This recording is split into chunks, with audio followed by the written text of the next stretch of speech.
empowering our Annadatas through the development of anti-pesticide bodysuit Kisan Kavach. In the realm of clean energy and environment, we remain committed to a sustainable future. We have simplified biological research, making it more accessible and seamless by creating world-class infrastructure.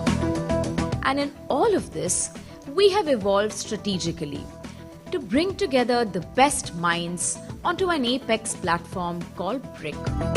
We are shaping the future by nurturing individual capabilities and forging teamwork through ideation, innovation, immersion, and collaborative I3C BRIC PhD research program.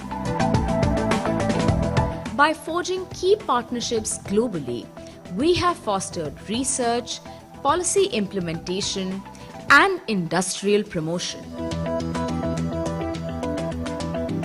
The Department of Biotechnology India aims to be a top global biomanufacturing hub by 2030. The DBT is proud to lead from the front line, empowering biosolutions,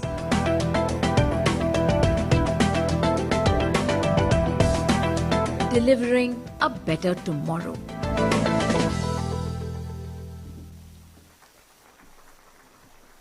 Thank you. It gives me great pleasure to introduce our keynote speaker, Dr. Kalam Satish Reddy, Chairman Dr. Reddy Labs, Hyderabad.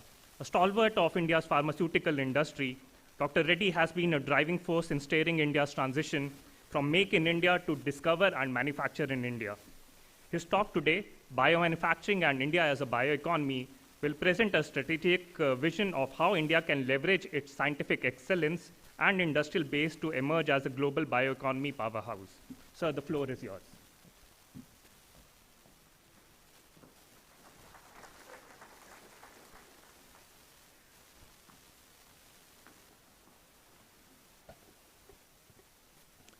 Distinguished members on the dais, ladies and gentlemen, a very good morning to you. It was a very kind introduction. I just wanted to make a correction. I'm not Dr. Satish Reddy, I'm just Satish Reddy. I don't have a doctorate, but I do have a master's. I was enrolled in a PhD at one point of time, but due to business compulsions about 3 decades ago, I had to come back to India, and join the business. So I'm more going to address this session with this keynote, more with keeping my business hat on to try to give a perspective through what technology offers us, especially in biomanufacturing. So it's an honor to be delivering this keynote address on biomanufacturing at the ESCIC 2025.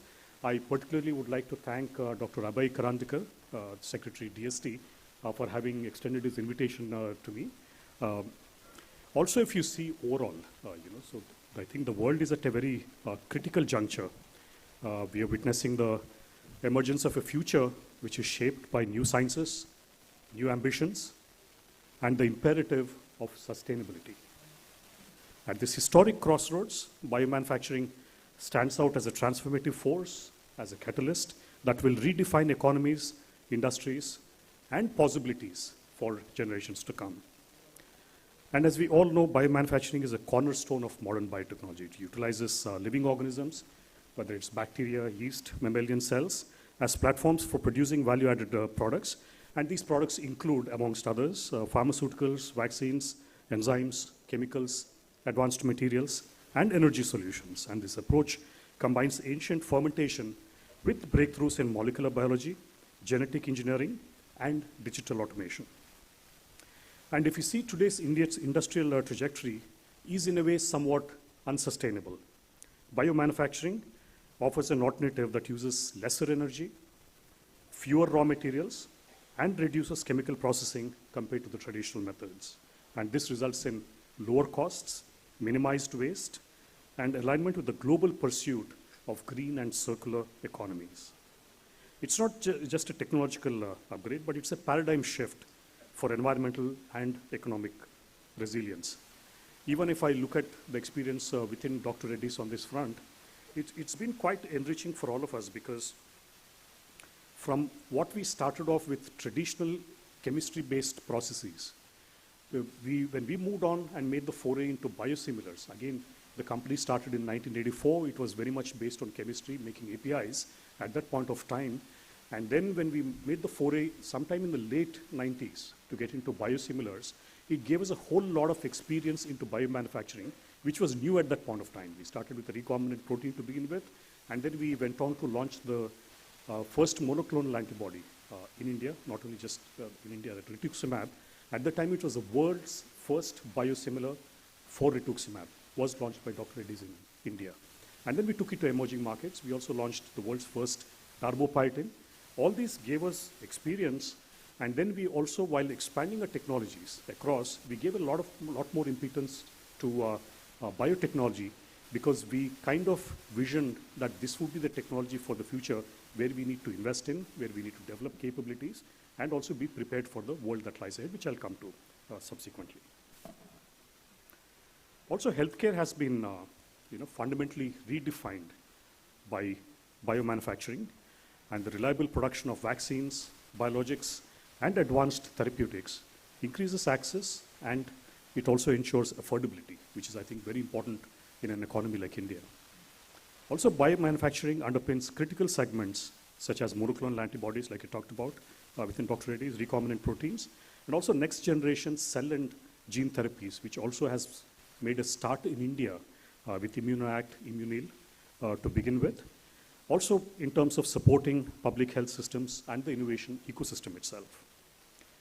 Also, today, if you see, India produces almost 65% of the world's vaccines, and India is a hub for affordable, quality medicines globally, ranking 3rd in the pharma production by volume and 14th by value. This is again in global terms, which I think is a commendable position to be in, especially when it comes to generics, but also in vaccines when we say it's almost 65% of the world's vaccines. Dr. Gokhale also referred to the Honorable Prime Minister's address yesterday, where I think during COVID, I think this really played out extremely well for us, because at that point of time, we needed a solution. We needed an indigenous solution where we could produce in India, and that's where I think, because of the encouragement that we got from across the policymakers, starting with the Prime Minister himself, we were able to come out with these vaccines and make sure that we were able to combat COVID. And also, if you see innovations in the future, I think this is quite critical, because because all of these things will require biomanufacturing. The reason why I say this is, even if you see currently the pipeline across the world, almost 35 to 40% comprises of biologics at this point of time, currently. And within 5 years, it's expected to go up to 50%. And by 2035, it's almost going to be two-thirds. Two-thirds, imagine that, of the new drugs pipeline will be biologics. So in terms of making a start, I think it should have been much earlier. But obviously, this is something that we are on the trajectory at this point of time. Healthcare also remains a central pillar of biomanufacturing's impact, primarily because of a few reasons. First is scalable manufacturing.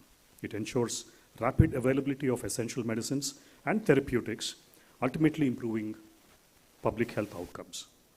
Also, the production alignment with global standards supports both domestic requirements and export capabilities.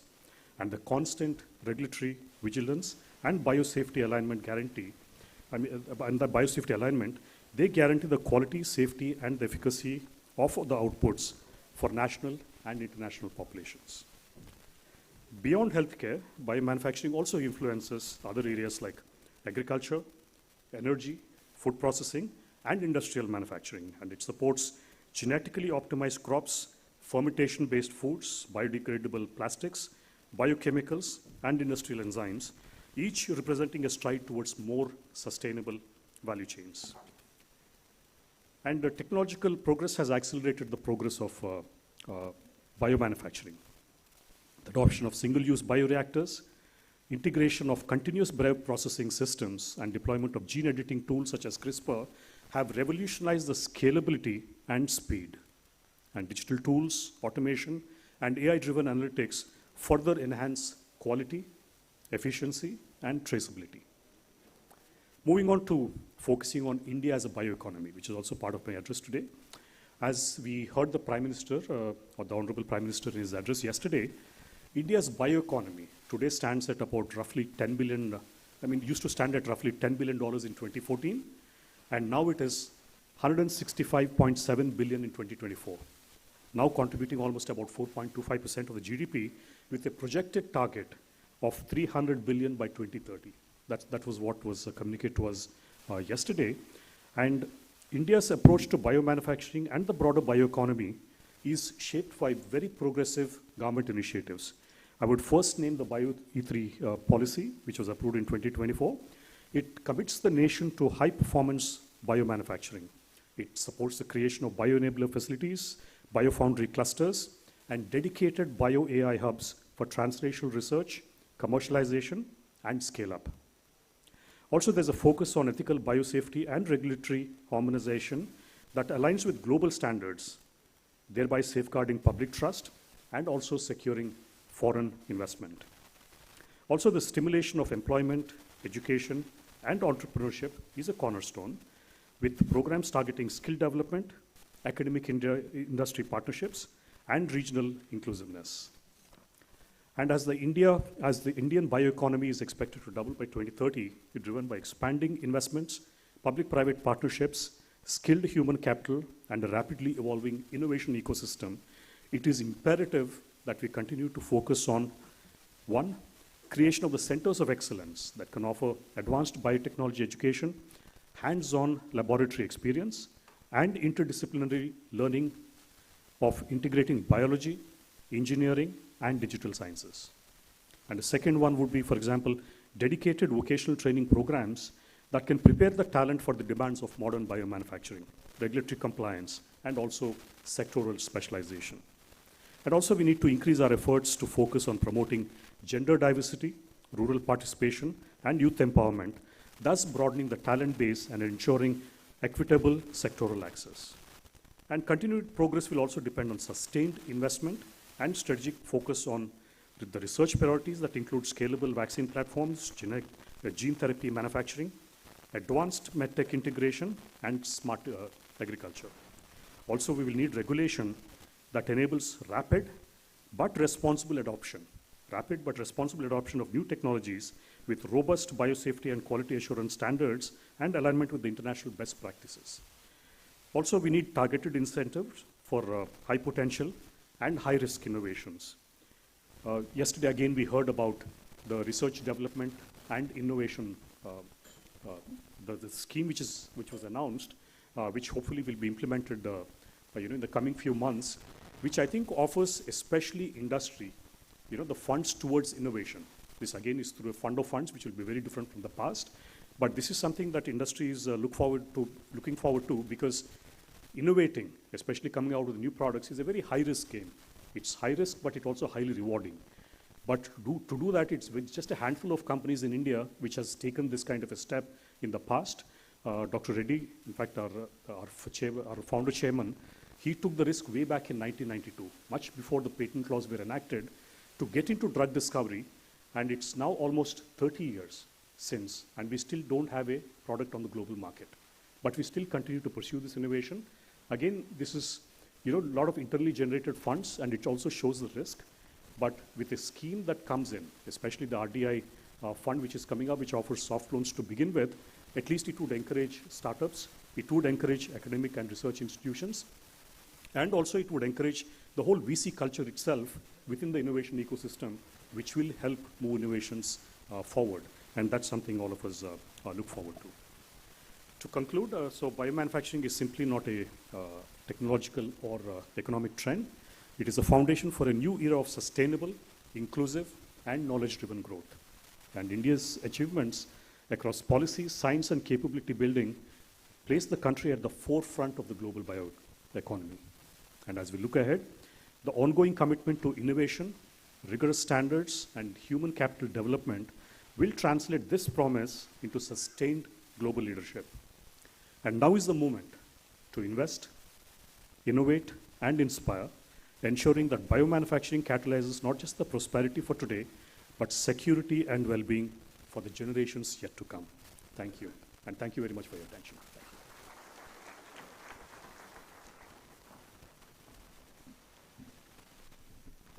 Thank you, sir, for emphatically laying out the importance of biomanufacturing and the need for its adoption across industries and countries.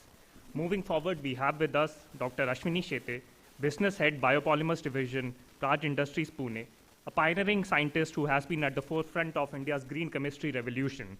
She will be speaking on polylactic acid, a sustainable biomanufacturing disruption for India's circular economy, an exciting insight into how India can create a bioplastic revolution that's biodegradable, scalable, and economically empowering. Over to you, Dr. Sheth.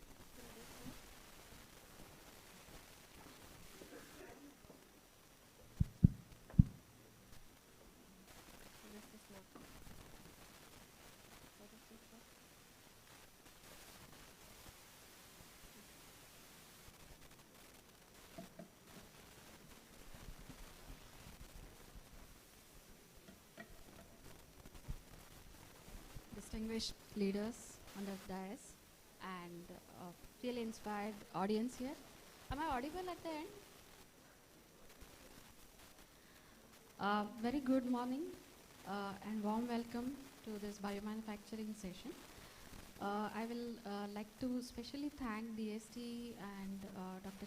Abhay Karandikar and of course DPT for inviting me and giving me an opportunity to present the work that we are doing at Praj Industries at this conclave.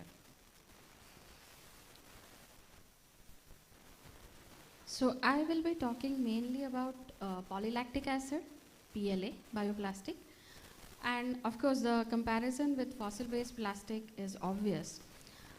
Plastic is a wonder molecule because of its functionality and stability and durability. However, we are using it recklessly and managing it irresponsibly. And that's why you can see plastic strewn across the roads from Himalayas up to Kanyakumari beaches. This is also giving rise to a problem of persistent micro and nanoplastic, which has started affecting human health. So there are several research papers coming up every day which state that how these MNPs as well as the leachates from plastics are affecting human health. This is mainly because the word persistent is very important. The fossil-based plastic is not degradable. What we use in day-to-day life, PE, PP, pipette, PVC, everything, and that is the problem it is causing to health as well as environment. The solution, of course, is a material which will have the same functionality, same durability, but which will be biodegradable. And of course, the bioplastic is the solution for it. Bioplastic can be used mainly for the items which can be used for less than 3 to 5 years, necessarily single-use plastic. So this is about 35 to 40% of the entire plastic being consumed globally. Just to give you the numbers, plastic consumption globally is 400 million metric tons. In India, we use 21,000 KTA of plastic. Of that, about 35 to 40%, that is 7 to 8,000 KTA, is single-use plastic. We use and we throw it. The life cycle is probably less than a year. Maximum is 3 to 5 years. So that is the menace that we are creating. And bioplastic or the compostable plastic is the apt solution for that. And then there are many other long duration applications where we have to use fossil-based plastic. So polylactic acid is a natural polymer, can be produced from agri-based feedstocks. It has, of course, it is biodegradable, and it has versatile functionality. And because of that, it can be used for various applications like packaging, mainly food packaging, for cosmetics, for personal care, for pharma care, and in agriculture and in fibers.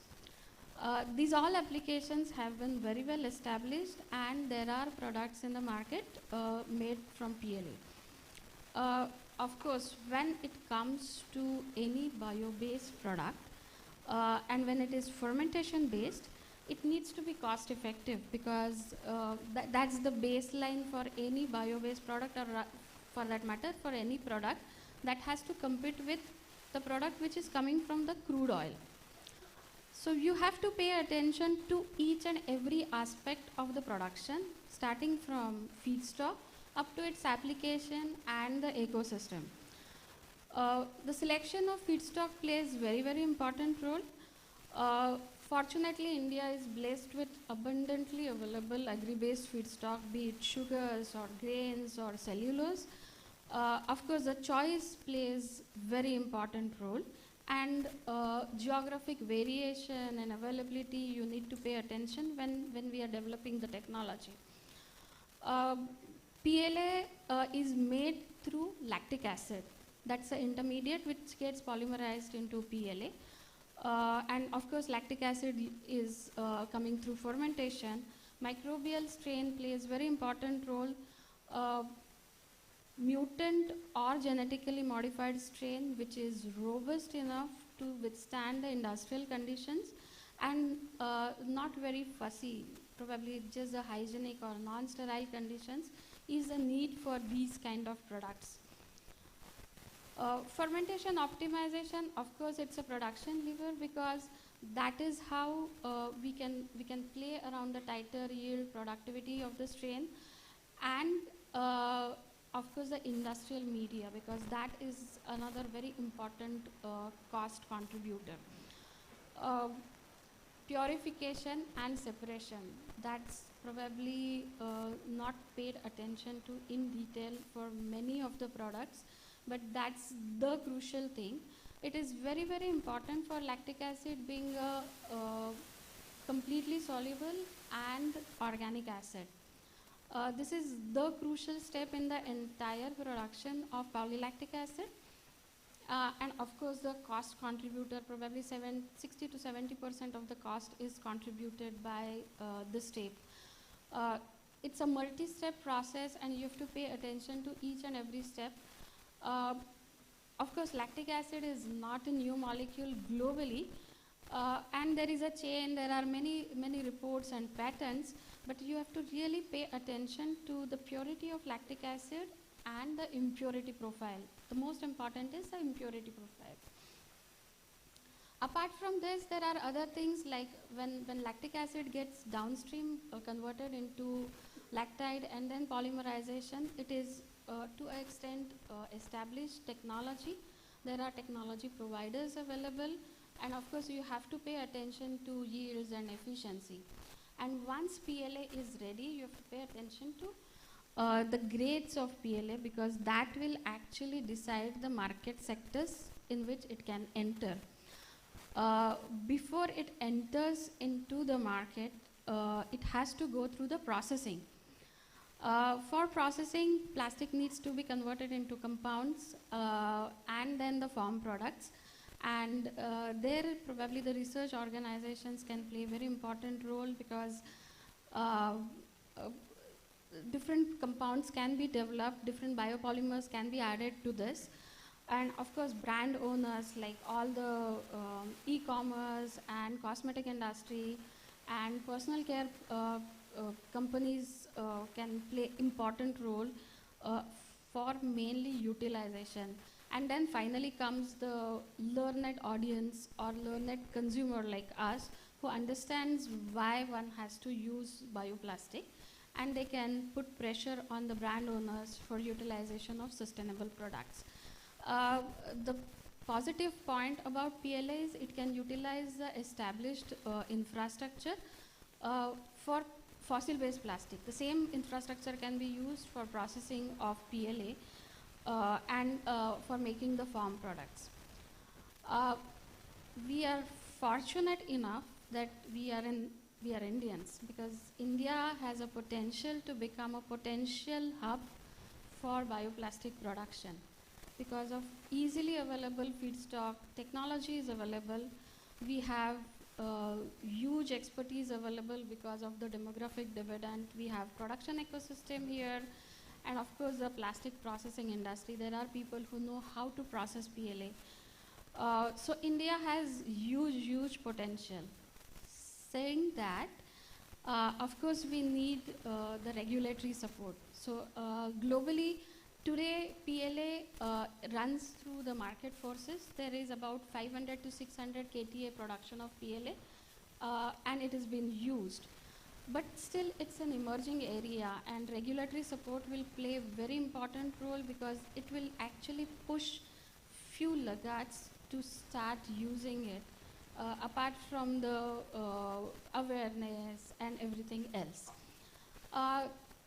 To bring this into reality, Praj has developed a technology. We call it as Planera. This is mainly for lactic acid production. You may be knowing that there is lactic acid is been produced for 100 years globally, but there is no lactic acid production in India. There is no production of PLA, and that's why we thought of filling up this gap, and that's why we have developed this indigenous technology for lactic acid. It has been scaled up at our demonstration facility at Jesuri. We were very fortunate to have Dr. Gokhale for inauguration of this facility. And we have collaborated with ThyssenKrupp for its polymerization, and that is how we are offering a one-stop shop solution for PLA in India as well as globally. Thank you, and I will be open for the questions or answers or queries probably after the session. Thank you.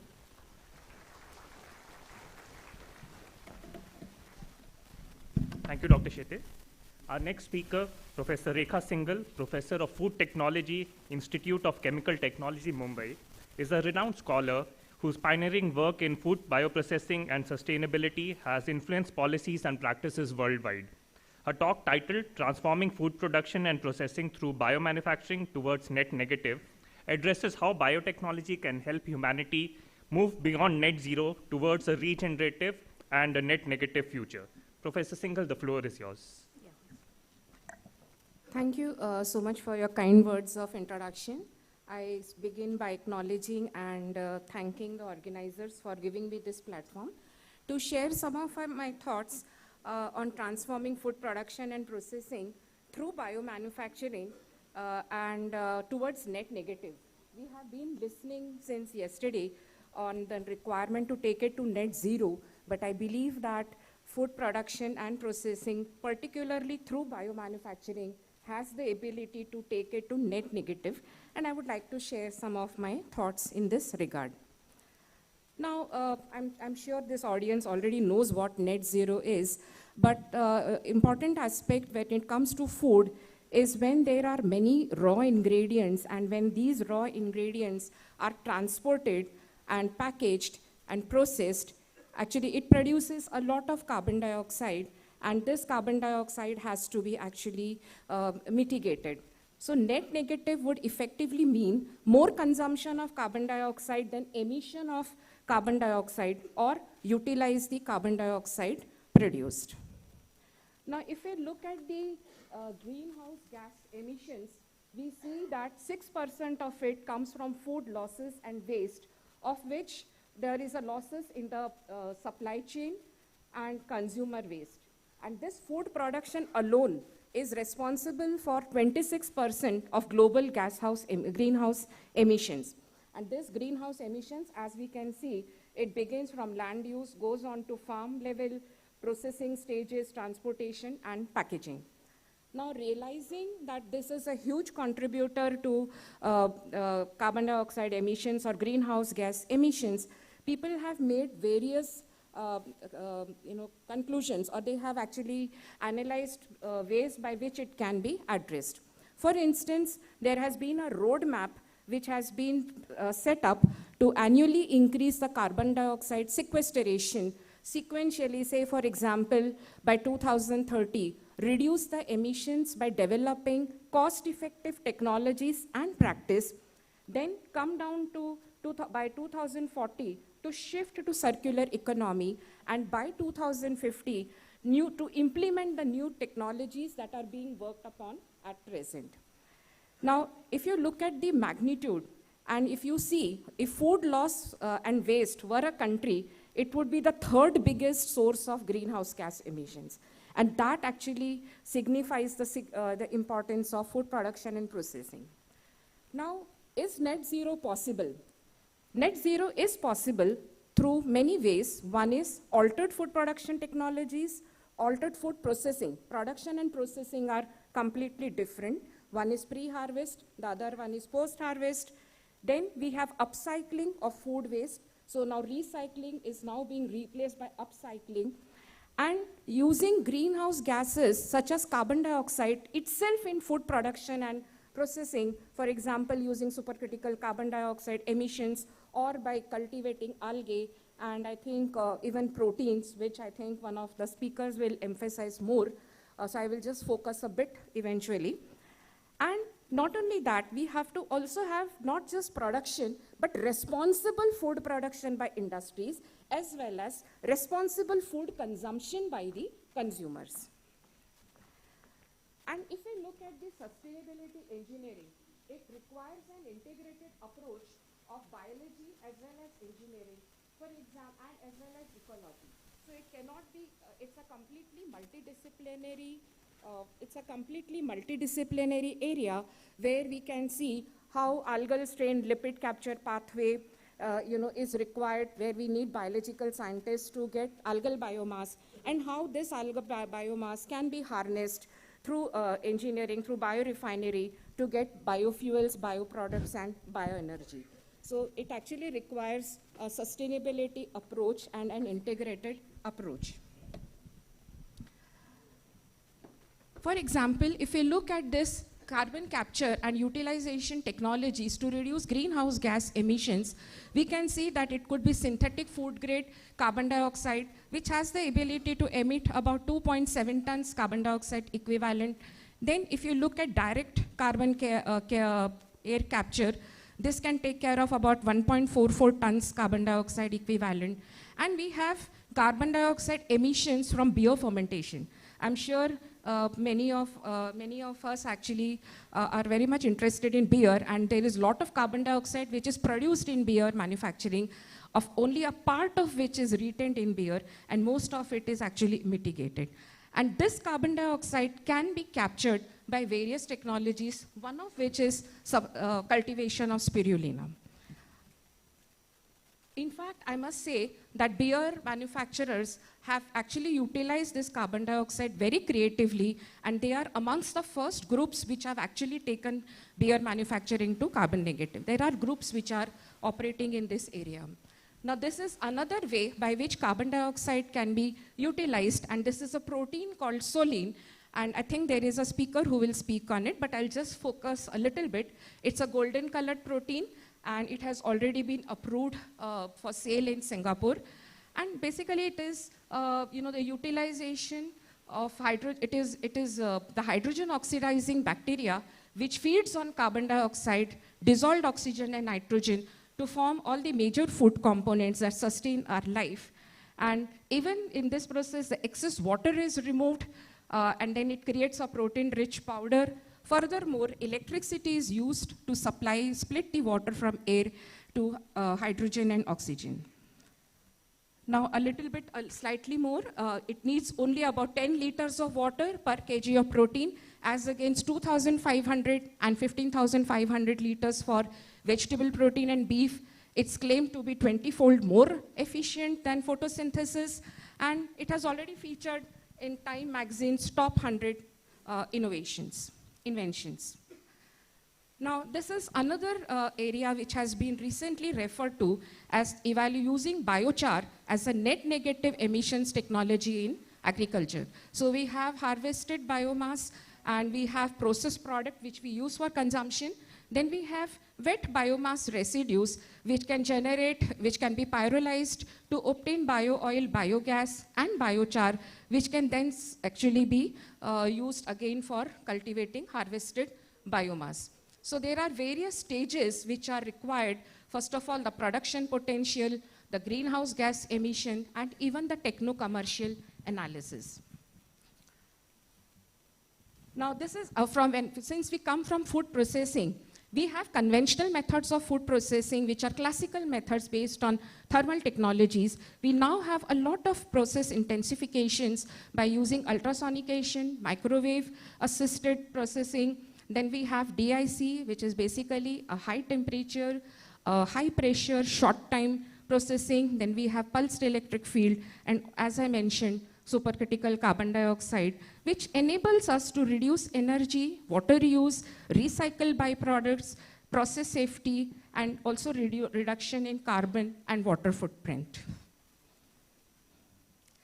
Supercritical carbon dioxide extraction indirectly reduces carbon dioxide emissions in biomanufacturing because it is environmental friendly, it is grass inexpensive, and you will see that it has been used for extraction, for transformations, for preservation, because it has the ability to inhibit bacteria, spores, as well as enzymes. And we can see that the residues that are generated after carbon dioxide extraction can again be converted into various value-added products. And because of paucity of time, I'm not talking further about it. As I mentioned, recycling. This is upcycling waste. Now, recycling actually turns broken down waste into another product or material which is of same quality or lower price. But upcycling is different because it takes the waste in the current state and repurposes it into something which is of higher value. So this is something which we, I think, need to work a lot. Now, coming to diet, because food and diet are correlated, if you look at the correlation of diet and greenhouse gas emissions, are we ready to adapt to changing environment?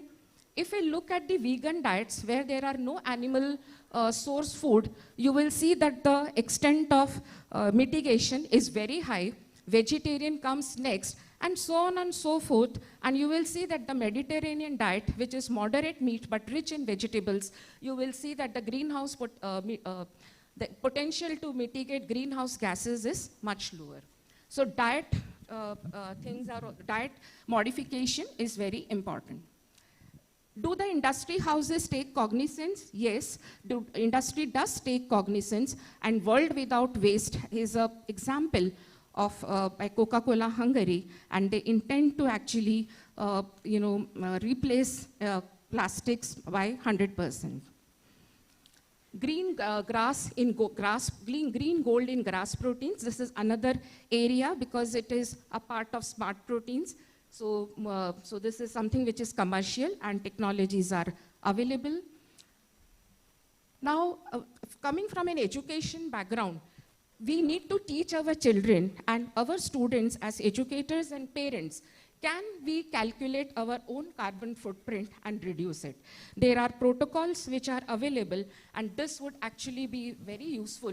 Step-by-step guides are available, and I urge the educators and the policymakers to try and make this a part of the curriculum. Finally, we have net zero to net negative. Already I have spoken a bit about it.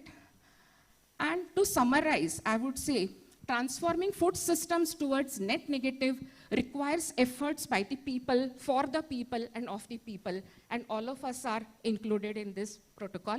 We can see interconnected parts of value chain, which is surrounded by socio-economic drivers and physical, biophysical drivers. And this covers the entire spectrum.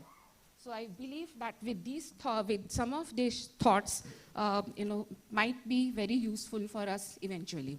And just a few concluding remarks. Climate change and global warming need attention from all of us in the academia and industry. We need to move decisively towards net zero, but march towards net negative. Sustainability evaluation and LCA, life cycle analysis, should be an integral part. And we need to have integrated and multidisciplinary approach. We need to have creative, innovative thinking. For example, just one example I can say, can we convert our oil processing industry to oil and protein producing units? Can we make circular economy and zero waste a way of life? Can we avoid unnecessary packaging and have sustainability engineering as a part of syllabus at all levels of education? Thank you for giving me an opportunity to share some of my thoughts. Thank you very much.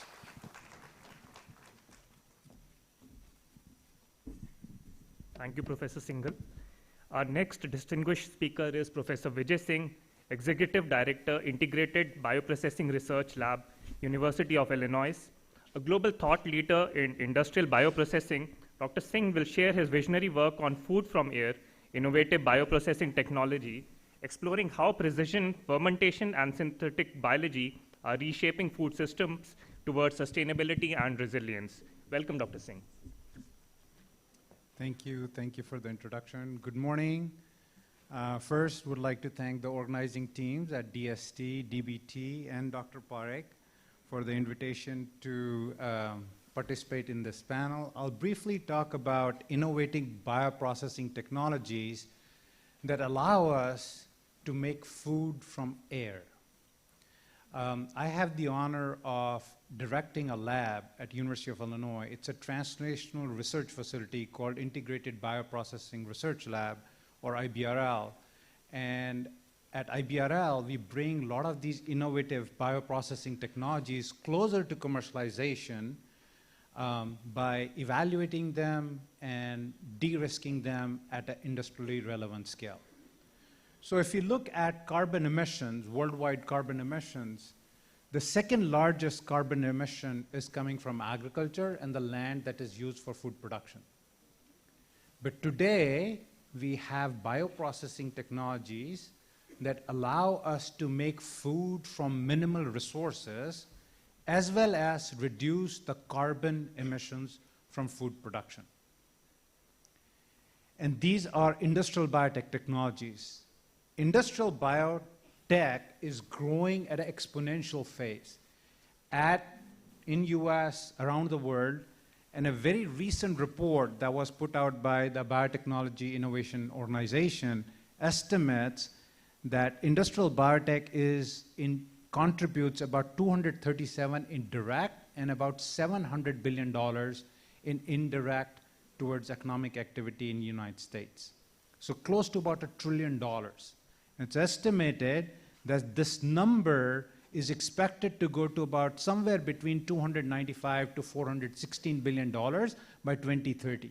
So huge growth. And a very big component of this industrial biotech is precision fermentation. Precision fermentation is growing at an exponential phase. $2.8 billion in 2023 is expected to hit $40 billion by 2030. Some estimates put this value closer to about $200 billion by 2040. So a huge growth in precision fermentation. And precision fermentation is being touted as the new unit operation that can help us build robust supply chains, decarbonize our economy, produce all kinds of consumer products as well as food. And this precision fermentation is driven by precision biology. And what has happened recently is that the price or the cost of doing precision biology has dropped by several fold. And that is what is driving a lot of this innovation in this industrial biotech. So biotechnology companies are using this design, build, test, learn synthetic biology principles and very quickly engineering microorganisms that can produce very specific metabolites at a very high rates, titers, and yields. And then scaling up these fermentation processes to bring that technology closer to commercialization. But that's where a lot of these synthetic biology and metabolic engineering technologies are failing, because scaling up is not that straightforward. There's an art to it, and this is where IBRL is playing a very critical role. At IBRL, we bridge this gap between academic research and the technology readiness level that companies want in order to commercialize the technology. And in the last 7 years, we have done over 1,500 projects, industrial projects, with over 150 companies, and most of these projects have been related to precision fermentation. Now, cellular agriculture is a precision fermentation technology that is used for producing milk, meat, cheese, eggs, all kinds of different food products. And compared to conventional agriculture, cellular agriculture only requires 80% the amount of land, less 96% less water, and 76% less greenhouse gas emissions. And there are several companies that are practicing cellular agriculture and producing all kinds of different food ingredients. However, they're all using very pure dextrose to do that. If we can move away from using dextrose to using cellulosic biomass or waste sugars or carbon dioxide, we can make a very significant impact on food production and decarbonizing our economy. If we look at CO2 emissions, there are several very concentrated sources of CO2 that are emitted from an ethanol plant, from a power plant, from a steel mill, or even tailpipe emissions. And we can take this carbon dioxide, we can electrochemically convert that into acetate, and we can grow microorganisms on acetate and do precision fermentation and produce all kinds of different products. And food is one of them. And that is something we have already done. We have a project from US Department of Defense trying to create food from air. And what we are doing is we are taking the carbon dioxide in the air, converting that electrochemically into acetate.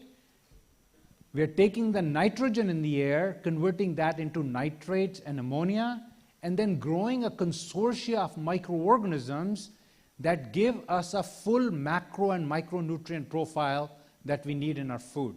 On top of that, we are also adding the flavor profile like chocolate, vanilla, orange, umami, all those flavors to it.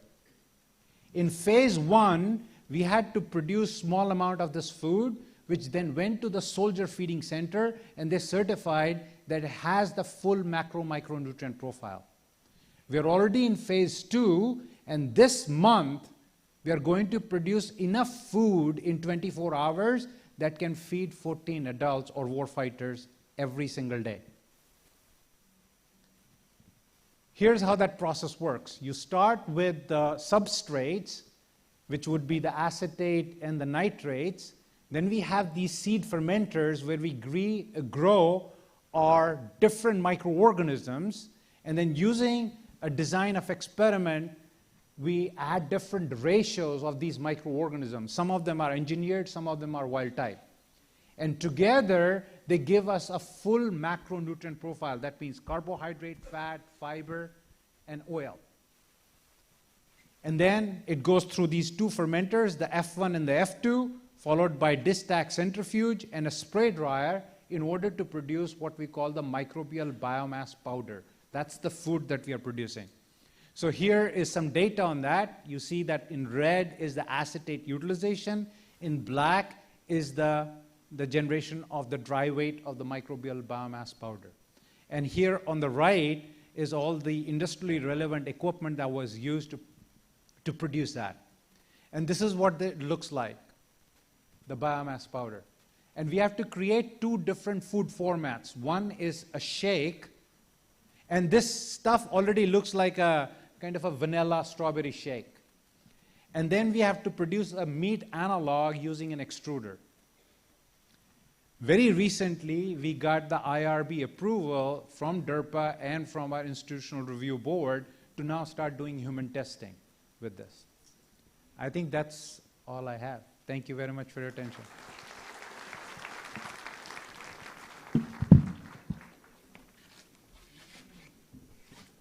Thank you, Professor Singh. These enlightening presentations by our speakers have beautifully captured the breadth and promise of biomanufacturing, from bio-based polymers to precision fermentation and climate-positive food systems. I now invite our session chair, Dr. Rajesh S. Gokhale, to share his concluding reflections before we move into the panel discussion. So.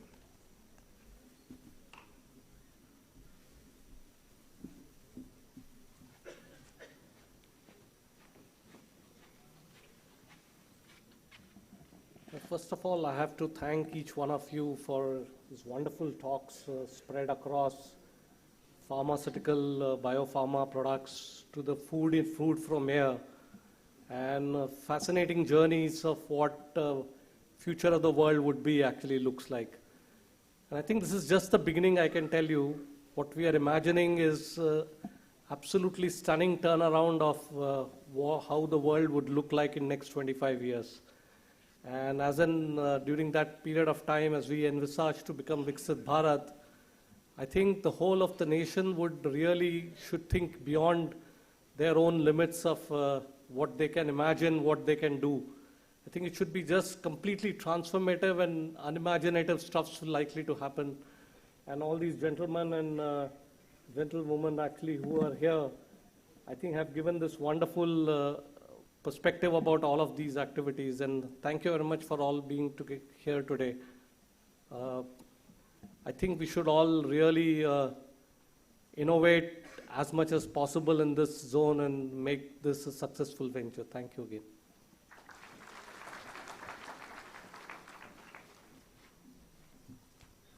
Thank you, sir. I now invite Professor Ashwani Parekh to kindly felicitate Dr. Rajesh S. Gokhale, Secretary DBT, with the memento.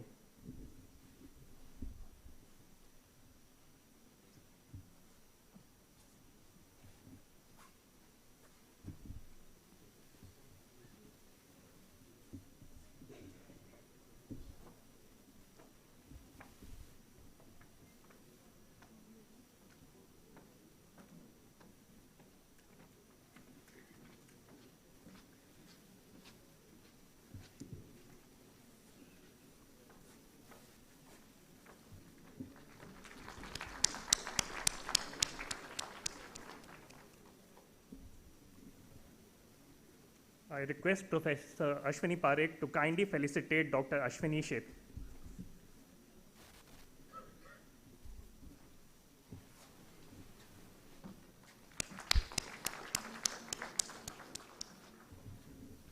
Professor Parekh to kindly felicitate Professor Rekha Singhal.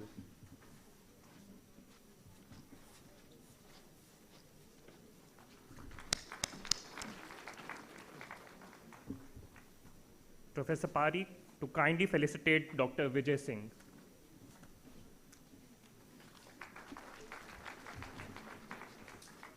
May I now invite Dr. Garima Gupta to felicitate Professor Ashwani Parekh.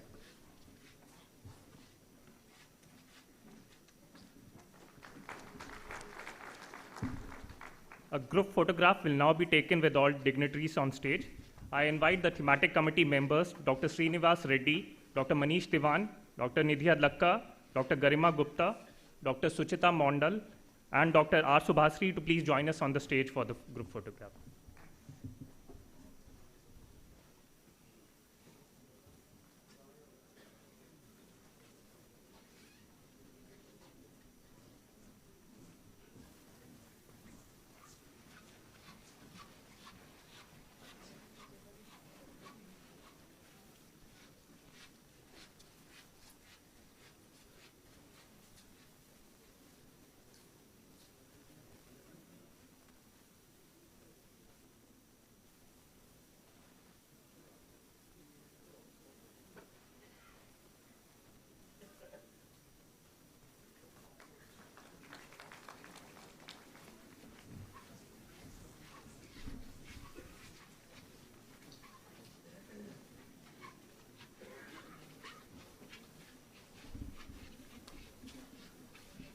We'll be beginning with the next discussion shortly. We'll just rearrange the.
panel discussion.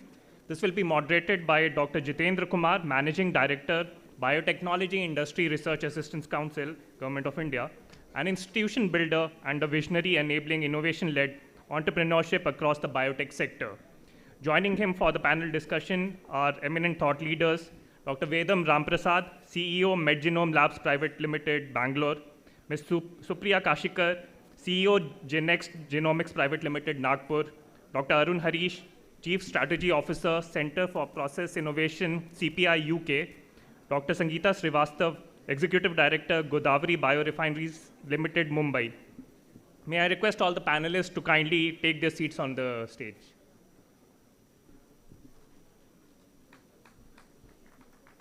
A big round of applause.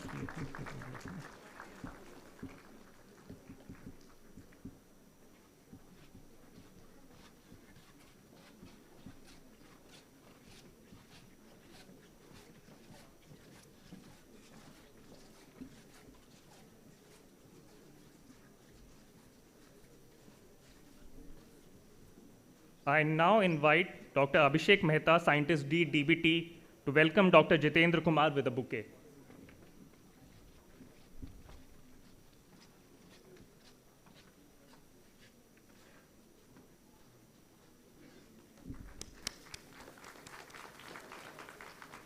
I request Dr. Snelata Singh, Scientist D, DBT, to welcome Dr. Vedam Ramprasad.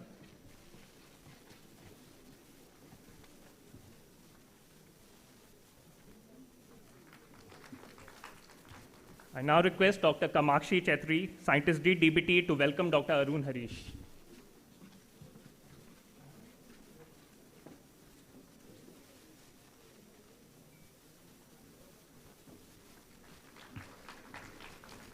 I request Dr. Abhishek Singh, Scientist D, DBT, to welcome Dr. Sangeeta Srivastav.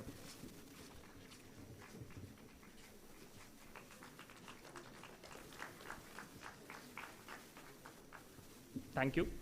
I now hand over the proceedings to Dr. Jitendra Kumar for the panel discussion.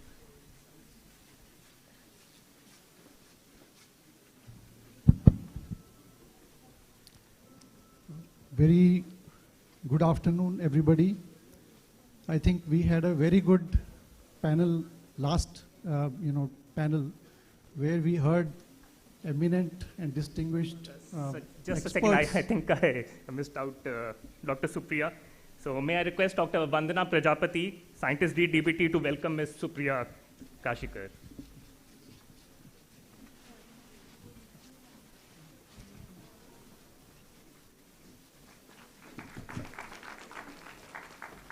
So we now begin with the panel discussion. Sure.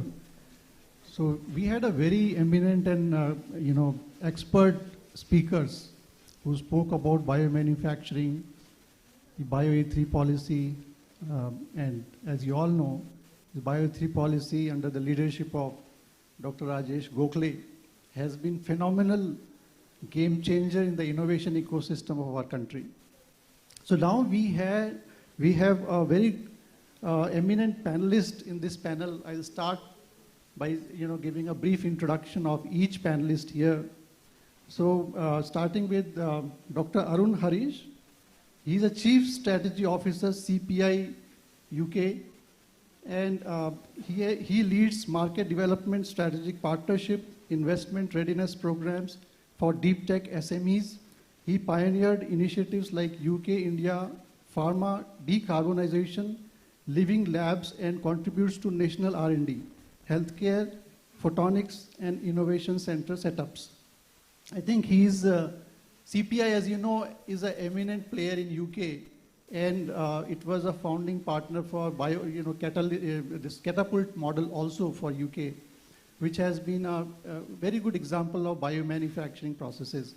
So we are very glad that he is here today to shed light on what UK has and how India can learn, and what are the best practices that we can learn from him. And we have Dr. Supriya Kashikar, CEO of Genext Genomics. Supriya is a co-founder and CEO of Genext Genomics and leads innovative, cost-effective biotechnology solutions addressing medical and research challenges. as research head, she has secured funding, building strategic collaborations, and nurtured a dynamic team. Her mission is to offer impactful, affordable scientific platforms through visionary entrepreneurship and continuous learning.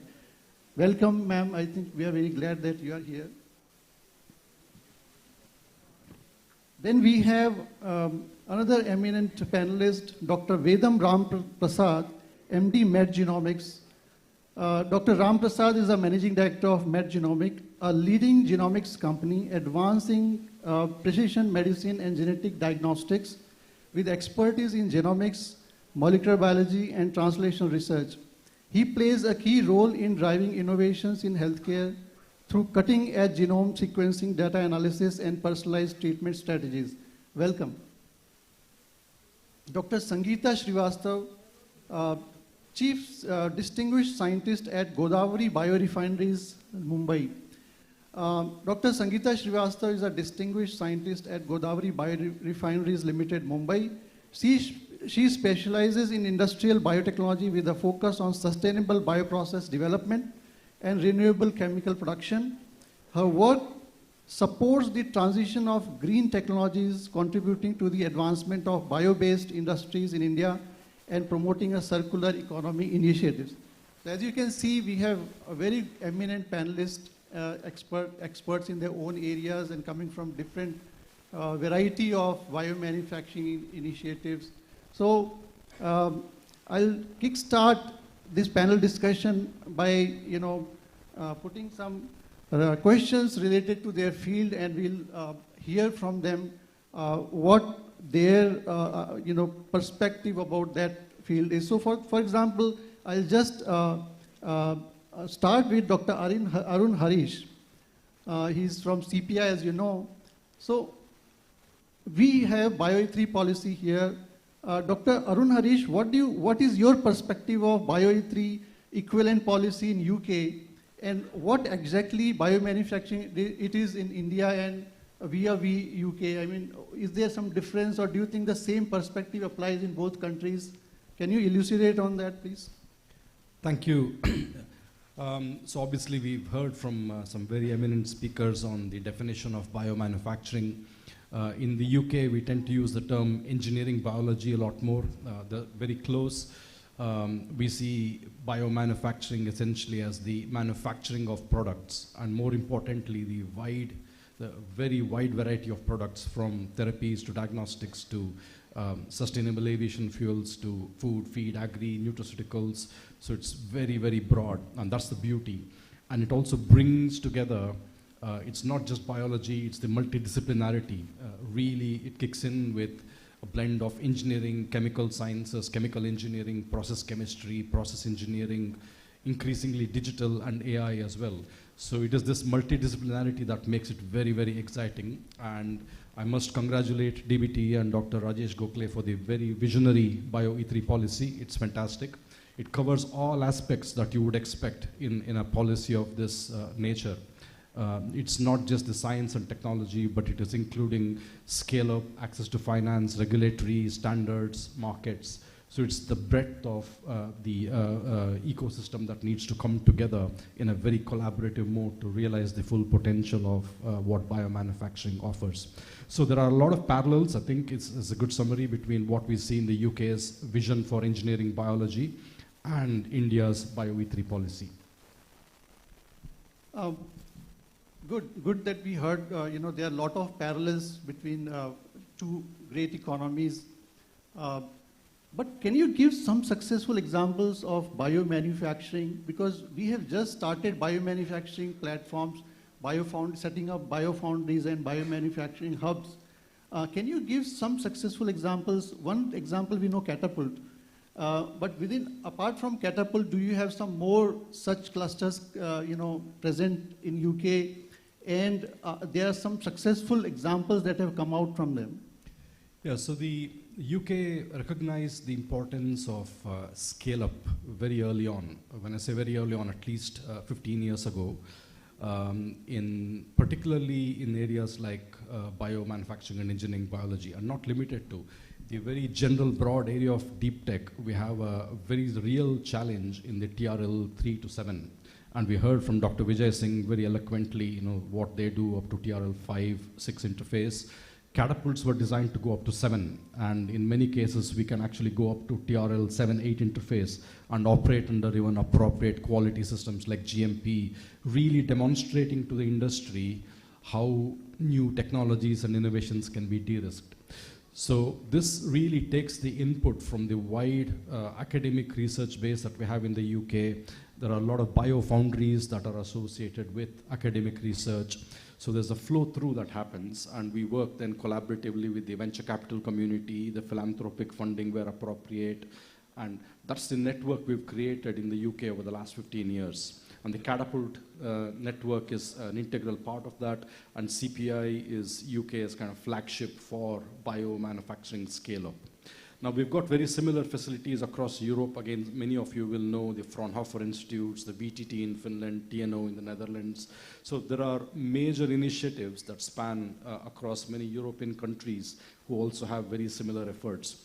So I'm pleased to see how the Bio-E3 policy is also really progressing the concept around biofoundries and biomanufacturing hubs and the AI hubs as well, which is absolutely essential, particularly because the young startups and academic spin-outs and SMEs, they really need this capitally efficient and resource efficient access to facilities like these. If each company has to go and create these facilities on their own, it's not efficient. It's not possible even because of the high cost involved. So I think the policy that's recommending creation of biofoundries and manufacturing hubs is a fantastic initiative. Now, examples, there are fantastic examples in therapies, which we all know. Touchlight is a great example in the UK, which is looking at the doggy bone synthetic DNA. And they've raised several hundreds of millions of pounds, and it's pretty much now in the commercial mode. We've got Colorifix, who I think make bio-derived dyes. And so there are examples like that which have come out through the system. Many of them work with us, for example, in the UK with CPI.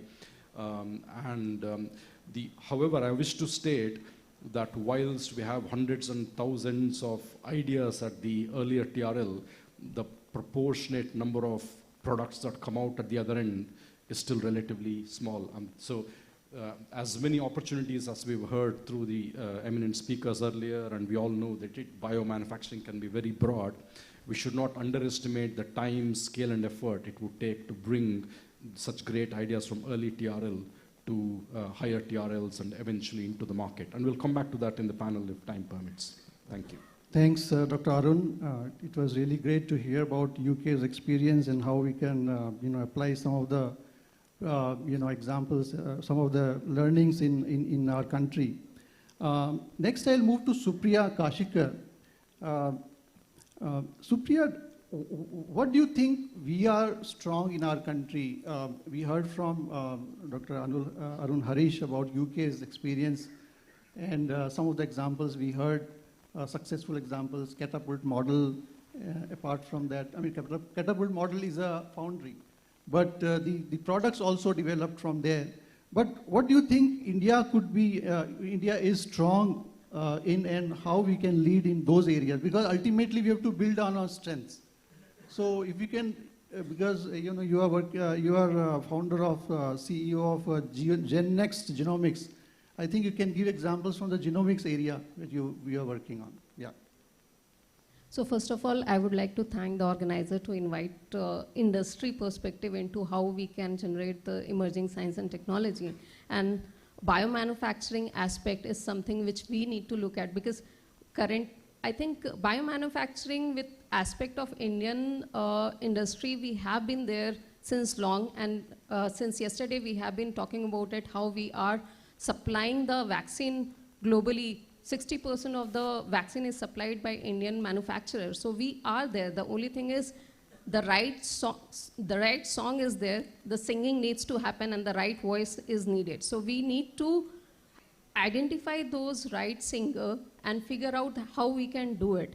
Right now, government has introduced a lot of conducive environment for initiating the discovery aspect for biomanufacturing, for leading to innovation. We are good in vaccine, we are good in biomanufacturing for generic biosimilars, but then we need to do innovation in terms of drug discovery, leading to lot more biologics, having more innovation, more risk-averse funding towards innovation in the drug aspect area. So there we can lead, and we have those kind of innovation capability. Right now this room is filled with enough scientists, and these scientists are capable of innovating.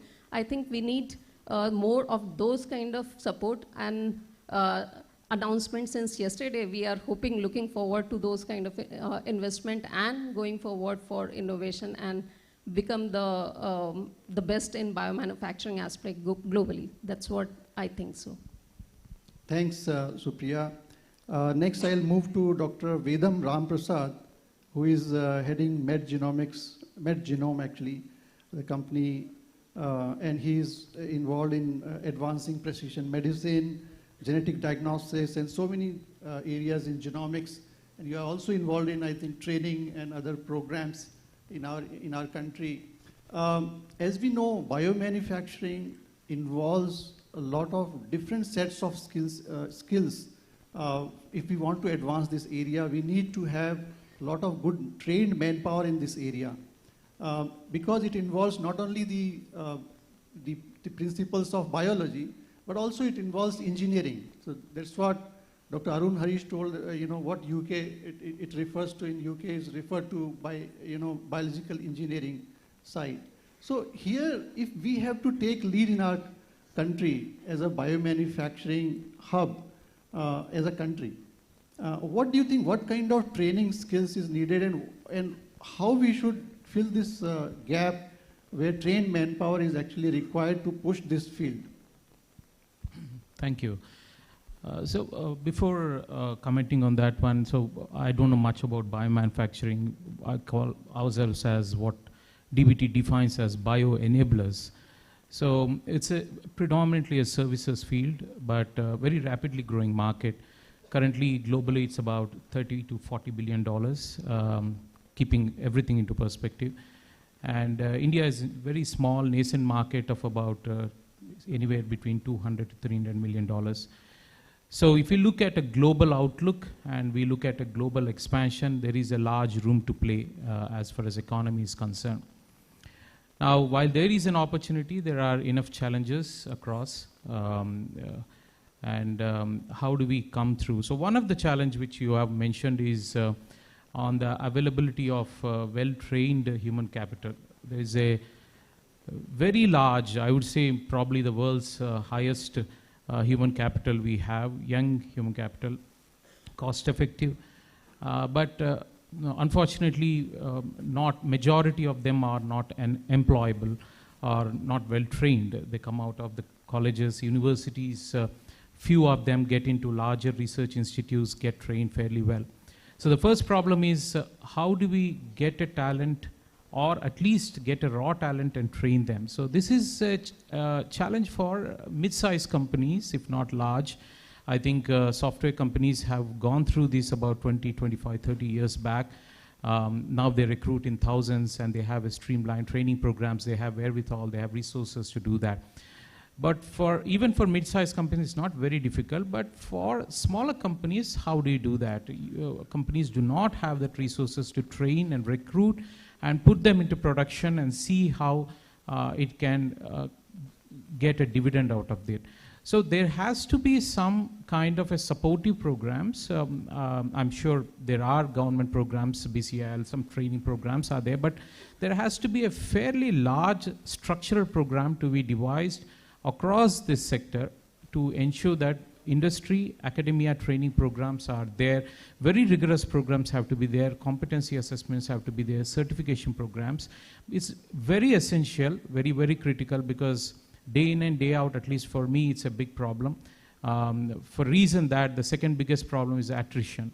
So you train them and you can't do anything about it, but you train them and put them on to the job, and after about a couple of years or 1 to 2 years, there is a big attrition, especially moving abroad, because they are trained, they move abroad, they get better pay, better remuneration. So this is a cycle that happens, and suddenly you realize that how critical it is going to be. And for the industry, it's extremely important for us. And we are facing at least about a mid-level attritions of about 7 to 10%, which is, we expect anywhere between 4 to 5% attrition, but about 10% attritions are not good. And how do you run this cycle of the talent? So there is a large talent of opportunity. How do you train them? Only industry cannot meet the requirements, but it can give an exposure. But how do you meet their internships? How do you meet their stipends? How do you meet their remunerations? There has to be a very large structural program. I'm pretty sure it's going to be a mid and long-term high-impact program which will help across the industry. It's not just about 1 or 2 companies, but across the industry. And even for those trained, how do we prevent the attritions is something that both government and industry have to look into it. And this is something very critical last 3 to 4 years at least we are facing on. Now see, follow-on question on this is, we see that historically industry and academia is a wide gap actually. They don't talk to each other so much as we wish to happen in our country. Do you think training programs in association with academia, given that academia has a lot of expertise in advanced technologies, and of course with a lot of public funding going on, we have a lot of laboratory infrastructure there. So the relevance of the industry relevance from the industry side, coupled with the technical aspects and the scientific rigor of academics, what do you think we should do to take this combination of academics and industry as far as training is concerned? We want in all aspects this kind of partnership, but training is a very, very strong component if we want to push biomanufacturing, I feel. What do you think, or there are some examples where, or you're muting such programs? Yeah. So one of the programs which we started has been fairly successful has been, of course, there are a few other industry partners and industry entities which are doing with the government, is a graduate PhD program, which is extremely important, helps the industry, helps the individual who is doing that, and also government as well. So unfortunately with the government, large government institutes, there is a bit of bureaucracy, there's a bit of documentation, MOUs, etc., which takes a bit of time. While it has a good side of it, the flip side of it is it's not easy for us to wait. We need to move on. So, but at least for the private universities, we are able to do that, and we at least about roughly 4 to 5% of our scientific staff have enrolled into that, who are looking for PhD programs, and there is a stickiness for them to stay back in the company, pursue their education, higher education. At the same time, they get, the industry also gets benefited. This is one small example, but I think, as I mentioned, structurally there has to be some reforms in industry, academia, training programs. There has to be formal programs, there has to be assessments, there has to be a certification that needs to be done at a higher level, not at a lower level. This will benefit everyone. Thanks, Vedam. Next, moving on to Dr. Sangeeta Srivastav, who is heading Godavari Biorefineries Limited, Mumbai. I think she holds a lot of experiences in biomanufacturing, industrial biotechnology. I would ask you a question related to the contribution of bioeconomy. So India is emerging as the 4th largest economy. And bioeconomy, as you know, could potentially play, right now it's 3 to 4% of the total economy, but it could play potentially very big role if India has to take lead as a country. What do you think we should do to achieve this target? And how do you see the role of bioeconomy in augmenting the role of bioeconomy in augmenting the whole economy of the country? Good afternoon, everyone, and thank you to the organizer to organize such a massive event, and we've been hearing about since yesterday. And thank you for inviting me to express my views here. Dr. Chaitendra, you put in a very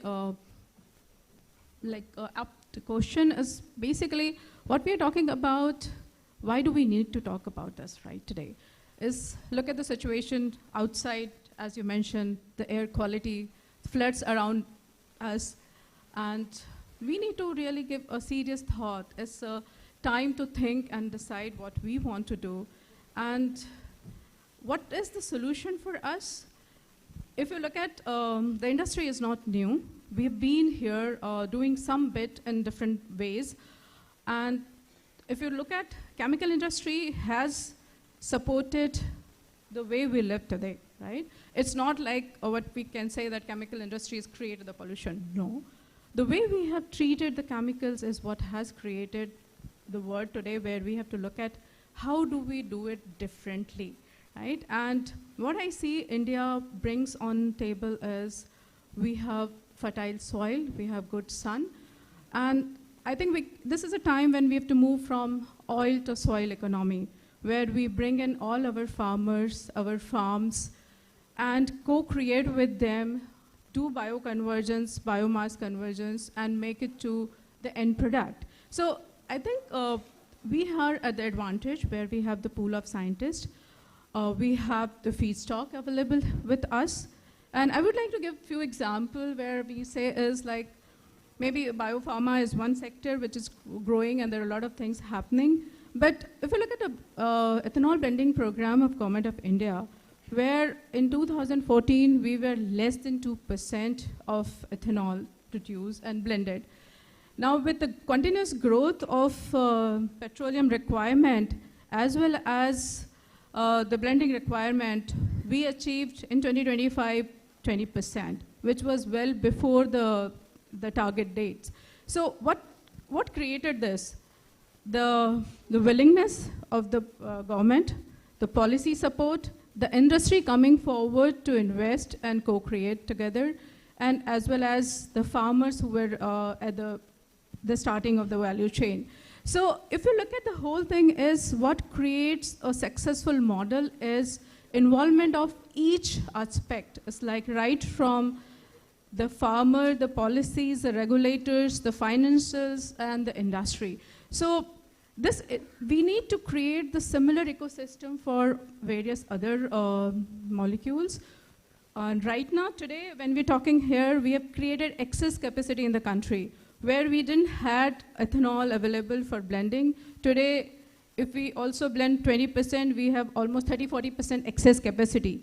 So there is a possibility of creating similar kind of things for biochemicals as well, because when we're talking about from air to food or air to biochemical, why not? Because CO2 can be converted to biochemicals as well.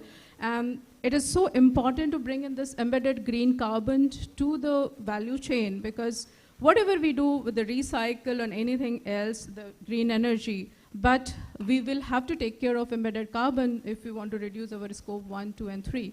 And I think bioeconomy plays a larger role here. Thanks. Thanks a lot. I think you have shed good light on this aspect. Moving on to Dr. Arun Harish again, I want to ask you one very, very pertinent question, which you had some glimpse of, hearing from Ved Prasad regarding the industry-academia partnership as well as training is concerned.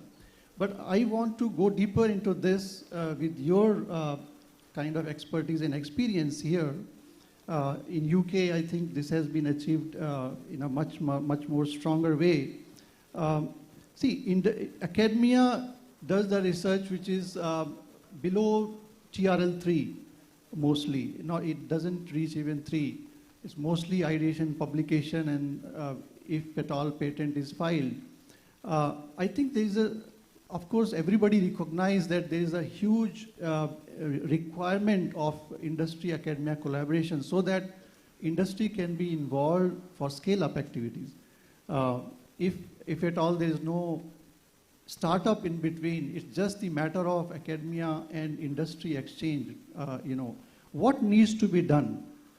I'll come to the startup example later, but for example, if academia has a lot of IPs that are lying on shelf, and some of these IPs have potential to translate into a very good product, what do you think we should do to attract industries to forge links much earlier on and make them interested into that academic kind of research and take this to the market, I mean, through a scale-up process. Yeah. What do you think we should do? Thank you. In general, I mean, this is not specific necessarily to biomanufacturing, in the world of deep tech, let's say. In general, we are talking about medium to long innovation cycles. From the time that you've proven something at a lab scale or a proof of concept to commercial reality can take anywhere from 5 to 15 years, right? And even if you put more money into it, sometimes you can only save maybe at best 1 or 2 years. So it is a resource and capital intensive journey that most of these products have to go through. Ultimately, for industrial adoption, the key word is risk. Technology risk and both the real risk and the perceived risk. So for industry to adopt any new technology, they need to be convinced that the risk is as minimal as possible, right? And there's a role that we have to play through the ecosystem to ultimately minimize the risk and maximize the benefits that ultimately industry can accrue, and of course then it feeds into the society and the economy. So we also have to then look at different cultural contexts and geographical contexts. And if you, again, if you compare what happens in Silicon Valley versus parts of Europe versus India, we've got different appetites in different geographies for risk and capital availability. So in the Silicon Valley, for example, there's abundance in capital, or at least there's a lot more capital than many other parts of the world, where they can deploy high levels of capital to see if something works or fails fairly quickly. Whereas the European culture, the UK culture, perhaps Indian culture tends to be a lot more conservative, right? And that is important to understand. And in some contexts, we don't even have the abundance of what is needed as the patient capital. So that is the context within which we are operating. And to answer your question, I just want to appreciate that context. So given the context, how do you then fast track all the great inventions and IP and ideas that are coming out of the excellent research basis? And in fact, we hosted a roundtable discussion yesterday, and some of the guests who are here in the hall were part of that. It boils down to fundamentals, right? Can you scale up the technology? Is there a real market potential, either implicit or explicit? Do you have enough capital? Do you have the right intellectual property? Are your supply chains ready? Is the regulatory system in support of what you want to do? And do you have enough support from the, the wider supply and value chain partners? So these are all fairly commonsensical, half a dozen or a dozen factors that need to come together. So you can create initiatives in India, and I'll come on to UK in a minute, which would take a highly ecosystem-based approach and join the dots. And we should not underestimate the time and effort it takes in joining the dots and making things happen. Because if somebody does not make a conscious effort in joining the dots and making things happen, then the time it takes from your lab proof of concept to commercial reality is much longer. So we need industry to come in and pull through ideas. Equally, we need to push. Equally, we need the philanthropists and the different stages of venture capital, right through from angels to seed capital to series A, B, they all have to come in. And then you've got regulators, industry associations. So is there something we can do to join the dots and fast track? So I'm giving a very loaded answer to your question. And again, there's no magical answer here. Each country, each geography will kind of contextualize and do these things to suit their local needs. In the UK, again, the Catapult network is one of the mechanisms that can pull through. We've got, in fact, my colleague from Innovate UK is here, and that's another key initiative. It's very close to what you do at BIRAC. As you know, Innovate UK is the UK's innovation agency, and that distributes a lot of collaborative R&D grants. And we've got the different actors playing different roles. And sometimes CPI, we tend to take that kind of joining the dots role. So that is how I see, and we need to really more intentionally take ideas from early TRLs to the higher TRLs. And the more we de-risk it for industry, the better. And at higher TRLs, I really like this term market demonstration, which is, can you show to industry that your technology can work in an appropriate environment under the right quality conditions and at the right scale to give them enough confidence for full adoption. So it's a slightly long answer, but that's where my thinking is. I think it's very useful. However, I just touched upon the startup, element here, but I did not focus much on that. However, I'll move to Supriya Kashikar to shed light on this startup story. See, BIRAC has created a very good innovation ecosystem. We have understood that there is a gap between academia and industry. Industry does not technology transfer, classical technology transfer from academics to industry does not take much often. So there must be some entrepreneurship mechanism where the technologies that are lying on shelf in public research lab could be taken through entrepreneurial means. And we created incubation centers within universities, IITs, ISCs, CSIR labs, DBT labs, and we saw some successful examples. However, many of the startups were from outside the academic zone, and some of the people were returning from US. They wanted to, do entrepreneurship, and we had a biotech ignition grant. We had a lot of battery of grants to support that. So we identified the gap that incubation centers are not there in the classical, story of, the kind of Stanford, Harvard story we did not have in India. Like the best universities here, JNUs, ISCs also did not have incubation center, and I'm talking about bio incubation center. And so BIRAC identified that need and created incubation centers. We created a lot of institutional mechanism to do startups, and many of them, they work with academia and they spun out companies. However, we also have a lot of funding programs. However, we do not have early stage venture funding, still so much matured in our country. Here the role of bigger companies partnering with startups is very, very prominent. And the recent example of ImmunoAct, getting funding or strategic collaboration with Laurus is very, very prominent here. And as you know, ImmunoAct was incubated in one of the BIRAC's incubation center, Sain, Mumbai. And then it used the facilities funded through National Biopharma Mission Program in, Tata Cancer Hospital. So this is how we see one startup, outstanding startup coming along from the academics to the industrial side, and along with the industry, big industry, helping it came into being one of the successful startup and fulfilling one of the fundamental needs of our country, which is lowering the cost of therapy, CAR-T, most precisely. So my question to you is, how we can achieve more and more such examples in our country, big industries coming to the startups, partnering, strategic collaboration, strategic funding, and obviating the need for venture funding at that stage where they don't want to dilute too much equity also. I mean, so what is your perspective on this? What we should do to achieve this? Yeah. So Dr. Jitendra, you gave a very right example. ImmunoAct has been a kind of model for all the companies who are working in biomanufacturing area, and how they have taken from academic discovery to a kind of product which is already there in the market. Of course, collaboration is the key to leading to that angle. And when we are looking at startup as such, then we need to go figure out and collaborate with companies all around, and collaborate in a way that we identify where we can get to what, in order to ensure that value of death is crossed successfully. So as Dr. Harish mentioned, that scalability is the major area where value of death happens.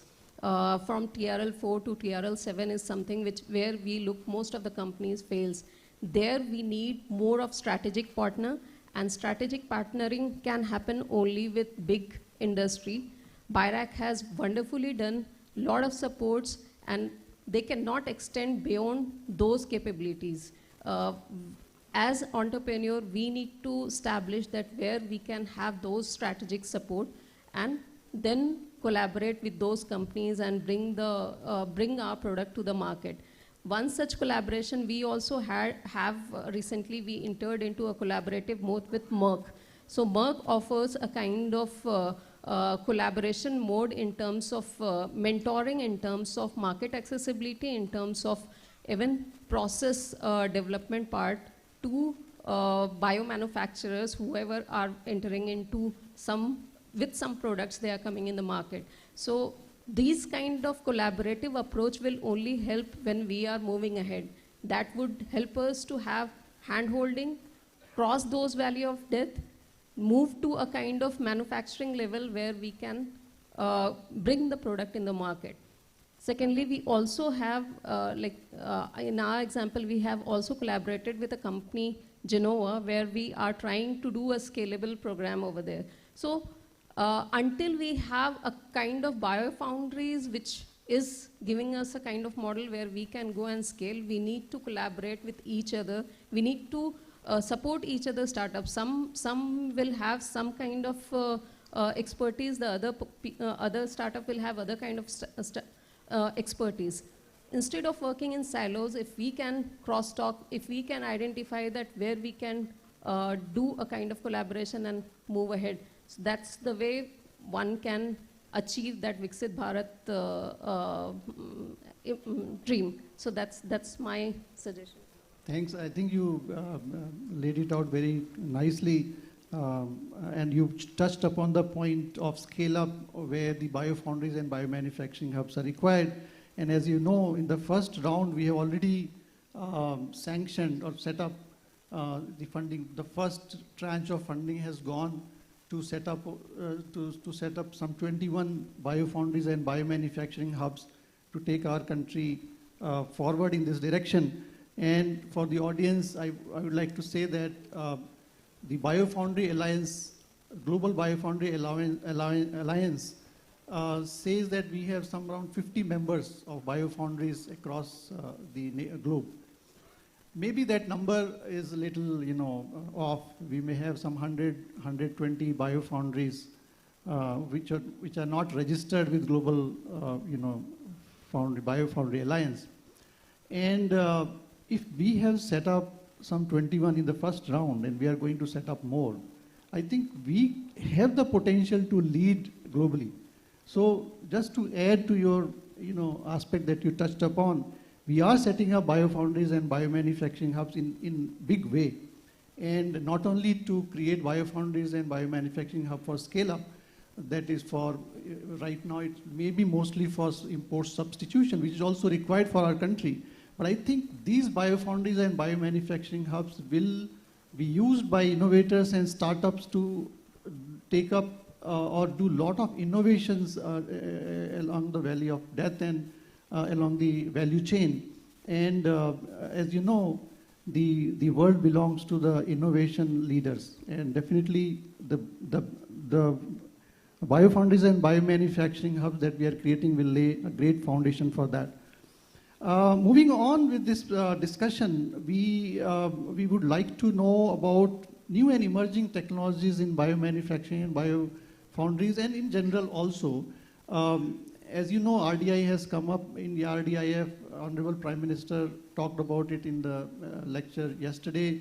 And ANRF is set up in our country, which will do a lot of funding for the deep tech. And RDIF is mostly for the industries, industry participation. So because there is equal participation from the industry as well as the fund that RDIF. What do you think? What are these new and emerging technologies that our country should focus on? One is definitely AI, and AI is something that we must focus on because otherwise we'll definitely lose the race.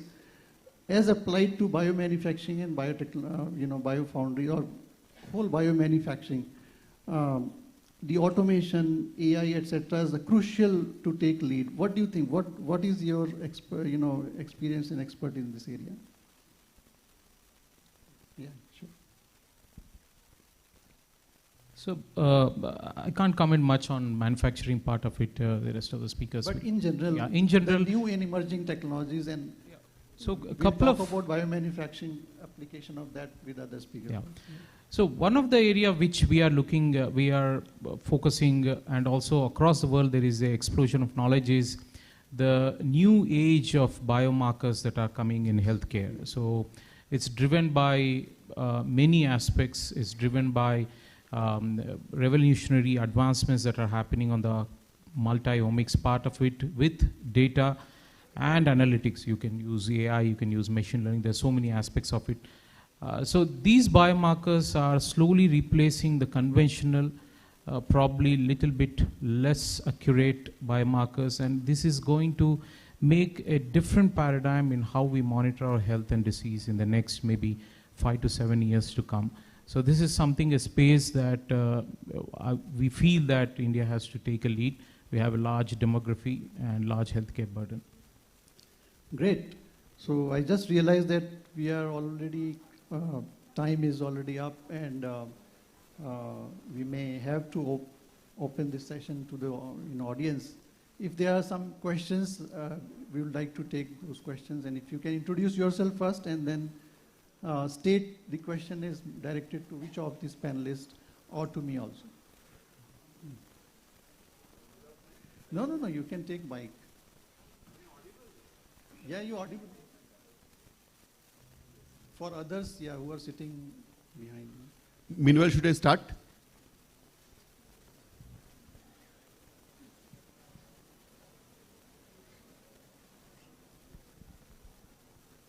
Yeah, go on. Check. Thank you so much for the wonderful panel discussion, and it gave a lot of idea on how biomanufacturing is, firstly, how much it is important and how much we need to focus on in the future. So, okay, I am Dr. Devayan Das. I am an assistant professor in NIT Durgapur in the Department of Chemical Engineering. I am working in the field of point-of-care diagnostics and LAMP CRISPR technology. So I have a question to Dr. Vedam Ramprasad. And you mentioned about just now you mentioned about the biomarkers or future biomarkers. So one of the biomarkers which is very much in research, or rather US is doing a lot of extensive research on miRNA, microRNA. And there are a lot of microRNAs very specific to certain diseases. So my question to you is, how can India look into this technology? And second is, what other biomarkers, or what are the biomarkers that are there that we should target in India with our infrastructure? Thank you. Thanks. I'm not an expert on mRNA, but a few things which we tried to do earlier. mRNA as a biomarker has been there for quite some time, maybe about 10, 15 years people have been working. There are very few successful stories across the world. See, biomarkers, a lot of biomarkers come initially, but by the time they get onto the market, hardly few of them really succeed. Okay, there is a real testing phase that happens when they get into a market. There are technical challenges that they need to overcome in terms of accuracy, sensitivity, limit of detection, reproducibility, a lot of stuff. The second aspect is when you talk about these technologies, they have to really roll out into the market. You know, most of the times what happens, we come up with a proof of concept. It happened to us initially. By the time we roll into the market, there are a lot of market-driven specific challenges you make in terms of cost, in terms of logistics, in terms of behavior of the consumer, how they want to take it, or medical practitioners and regulatory agencies. There are several points which we overcome when we make biomarkers into practice. Okay, so I would say it's an interesting field. Many are working. There are some successful stories in Asia where mRNA has become, recently there has been a fantastic mRNA biomarker for early cancer detection in gastric and lung cancers from Singapore. There are many of them which are coming into it, but they have to pass the test of the time before it gets commercialized. Thank you so much. One question from this side. Yeah. I'm Ajit Kumar. My question is very simple, non-technical. So we have so many universities and R&D labs across the country, so many companies also. And the government also has a good policy now. So why are you not able to collaborate faster, maybe have a special purpose vehicle, or maybe have a good collaboration between for the local problems with the social organizations, companies to build the brands and products, and the universities together? So how can you make it faster with so many good policies and so many good people around? I think we should now take the plunge and do it in 2026. Thank you. Thanks. So this was a comment or a question? Like, how are you planning to do faster? To whom? Which panelist? To you, actually to you. Okay. So actually, very good point. Why it is? How can we catalyze? Why it's not happening so far? But I think there are some measures which has been taken in recent years, especially after 2014. 2012, BIRAC was set up. 2014, we see some few hundred startups. Now it is more than 10,000 startups. Bioeconomy has grown multifold. With 10 billion, it was in 2014 to now 165 billion, more than that.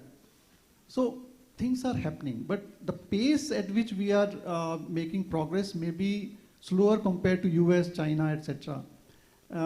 You have to realize that these countries have actually recognized, countries which have prospered, they have recognized their strengths and they are working on it very, very fast. For example, US, after Second World War, it emerged as, it did not emerge, immediately, but over the course of period, it recognized that innovation can lead that country to the prosperity. And we saw a lot of innovations, not only in biotechnology, but to start with the Ford cars, Singer machine, the camera, camera, Kodak camera, and many such innovations which took the world by strides, and it became most prosperous country. China, we see recently, after 1960s, the growth of China is humongous, and because it has recognized its strength of how the public sector undertaking, the government can actually control, although they say they are communist, but actually when it comes to the world partnership, they shed their communist tag. So these are some of the strengths. Germany, you see, they have gone deep into the technology. The deeper and the perfectionist that Germany has, no other country can match.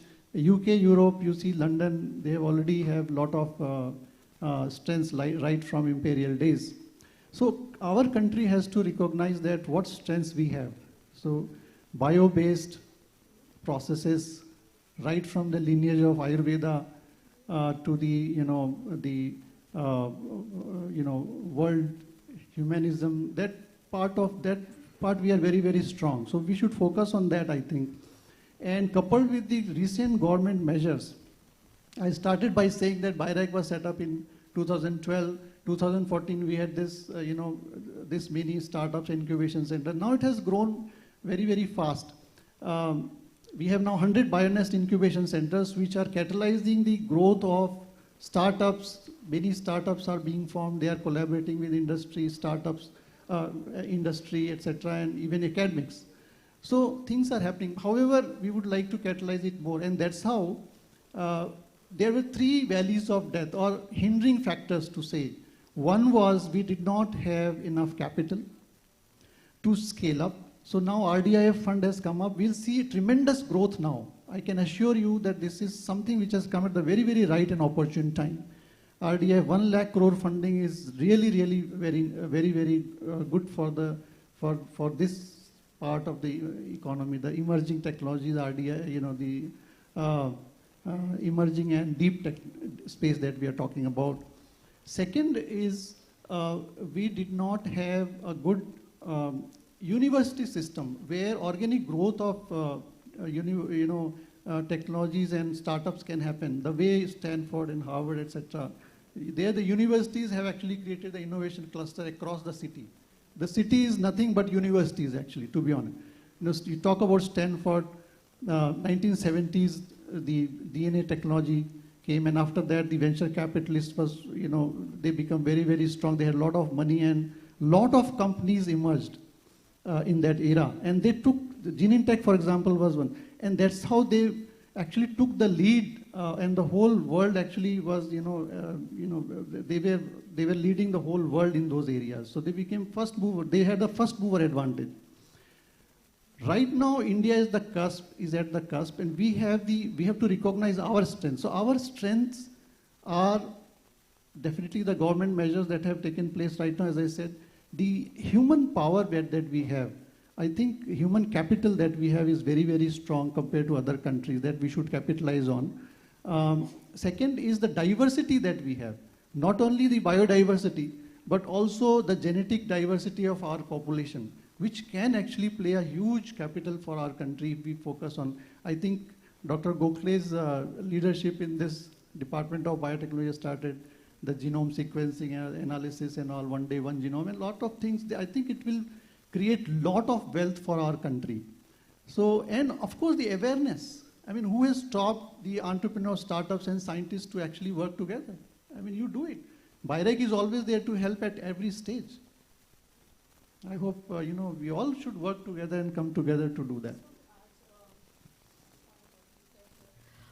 Just wanted to add what I said is like what your question is right, but sir is saying the growth is happening, right? The growth is happening. What we're looking at a much more exponential growth, right? For that, I think all of us need to play our role. It's not only the government which can play the role. So all the scientists, even at the universities, as well as we need to bring on regulators on board, right? So this forum, I don't see any regulators because they have to be enabler of our work. So it's just important that we have regulators also on board. And when you talk about the biofoundries, can we think of creating these biofoundries inside the big manufacturing companies, which will make it easier, probably? We have done that. We have a lot of companies who have applied for biomanufacturing hubs, and many have got funded. So I'm just alerted on the time. I think we have only 2 minutes, so I'll just summarize. Oh, I think one last question, yeah, if you can. I have two questions, one to Dr. Supriya and one to Dr. Ramprasad. So, Dr. Ramprasad, you mentioned about this biomarkers. So, when we apply this for a wellness perspective, generally we need a database for a huge population base, right, in order to make those predictions. So, do we have those databases for different platform technologies like genomics or proteomics based wellness predictions? And to Dr. Supriya, why are we still, running behind developing biosimilars? Why is India not developing innovator products in biopharma space? So these two questions, if you can briefly answer. Yeah, so the cohorts for, I think there are some initiatives going on in the country, but the classic example has been UK Biobank, how the biomarkers are coming out of it. I think we need to take similar steps in the country to create, especially the longitudinal cohorts, to monitor whether biomarker is really reflecting on the health state and the disease state of an individual. I think these are some of the steps that everyone is taking to go into the right direction. So the reason why I ask you is because you're the best person to answer this, because MedGenome has their own wellness product, right? So to predict with genomic technology. So what databases are you actually using to do these predictions? See, you can't be in every space, it's too vast. So we work on, since you're asking a specific question, I'm answering it. For example, we worked on a risk score, using 2.4 million S&P markers. It's called polygenic risk score, collaborated with Broad and Harvard. It's a pan-Asia specific risk score that predicts early myocardial infarction. It works extremely well. We genotyped about 10,000 individuals, predominantly who had heart attack before the age of 55, so-called early onset risk. And this is based on that model. It's a statistical model, fairly robust statistical model, with a positive predictive value of anywhere between 60 to 70%. And usually high-risk individuals remain high-risk. But again, this is not like yes or no answer. There's a lifestyle component, there is an environmental component, but it gives you the inherent genetic risk. So this is just to give you, but it's something that we worked as a separate private cohort, worked as an risk R&D initiative. There are larger Genome India initiatives, there are many things going on. individuals can get the data, they can create models using that. Sure, thank you. So regarding to why industry is after biosimilars and not developing novel molecules, because simply it is because of the investment and the gestation period which novel molecule has, and biosimilar has a less gestation period. And in terms of investment also, it is quite low as compared to innovative molecule. So companies are investing into that.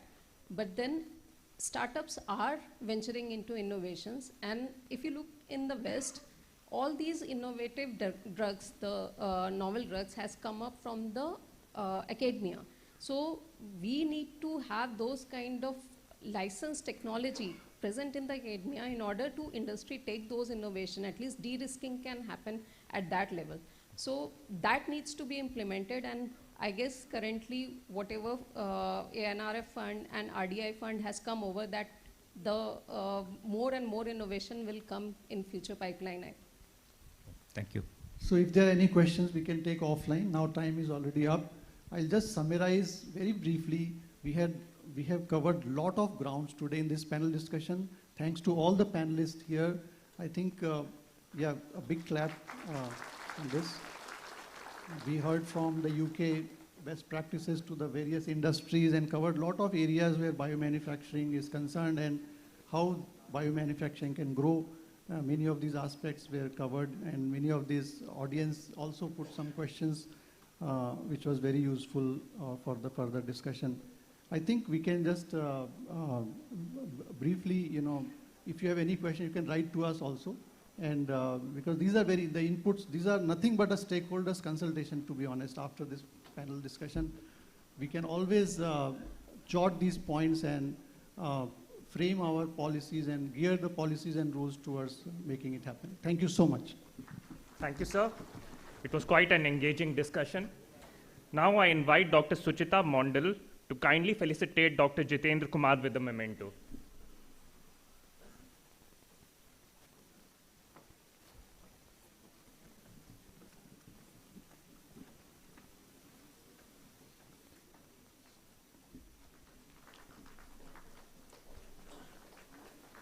Dr. Suchita to kindly felicitate Dr. Vedam Ramprasad.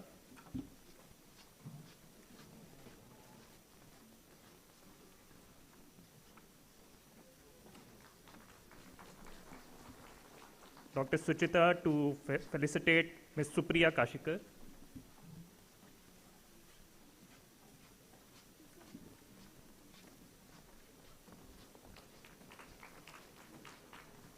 Dr. Suchita to felicitate Dr. Arun Harish.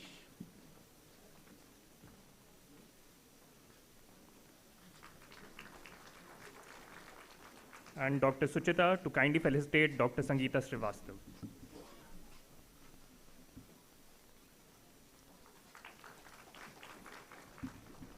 I hope I haven't missed out anyone this time.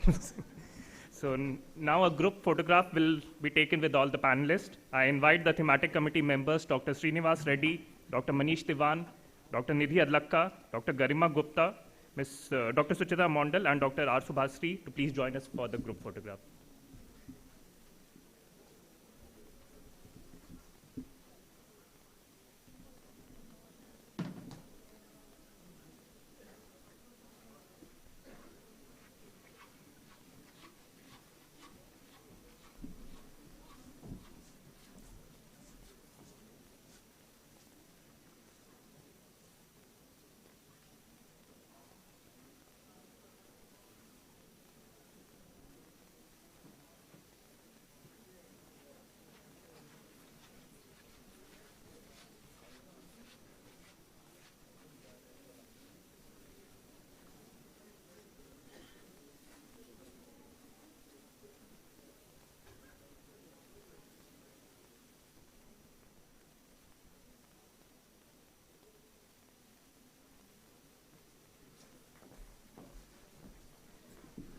Ladies and gentlemen, please join me in giving a huge round of applause for our session chair, distinguished speakers and panelists for a truly absorbing session that reflects the spirit of science, sustainability and innovation for Viksit Bharat.